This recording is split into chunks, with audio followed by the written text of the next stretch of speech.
Jensen Huang thinks AI is a cake, specifically a 5-layer one. This idea illustrates a simple argument of his, which is that AI isn't just one big industry. It's 5 different ones stacked on top of each other, each with its own ecosystem, economics, and winners. At the very bottom of the stack is energy, the foundation everything else sits on. Generating intelligence in real time requires power in real time. Every response produced to a question you ask a model is the result of electrons moving, heat being managed, and energy being converted into computation. Energy is the first principle of AI infrastructure and defines the ceiling on how much intelligence the system can produce. That raw electricity has to be converted into computation somehow, so next we have the chip layer. Chips are processors specifically designed to do that conversion as efficiently as possible at insane scale. This is the layer that NVIDIA is most known for, designing GPU accelerators, high-speed networking, and software all tuned for AI workloads instead of general-purpose computing. Progress here, new architectures, better memory, faster links, sets the speed limit for how fast AI can grow and how cheap each unit of intelligence can become. These chips need a place to be connected, which brings us to the infrastructure layer. This includes everything from land to power delivery, cooling, buildings, racks, plus the software that choreographs tens of thousands of processors into what looks like one giant machine. Huang calls these AI factories on purpose because their job isn't just to store information, it's to manufacture intelligence.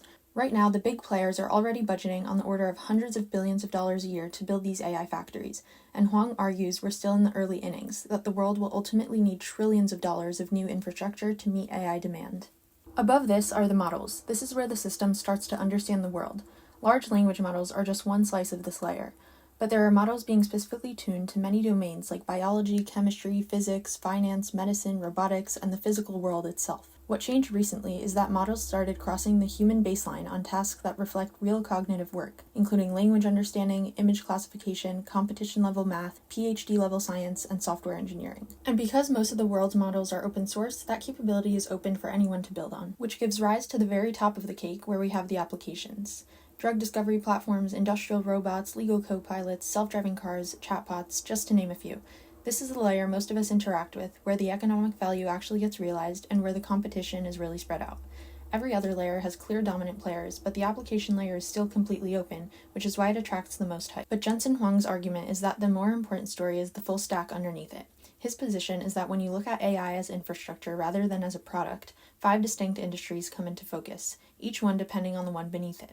Every successful application pulls on every layer below it, all the way down to the power plant keeping it alive. And every advance at the bottom unlocks new possibilities at the top. The cake is his way of saying AI isn't just a product category or a software trend, it's an industrial transformation in the same way electricity and the internet were. He's not exactly a neutral party here, so do you buy the vision?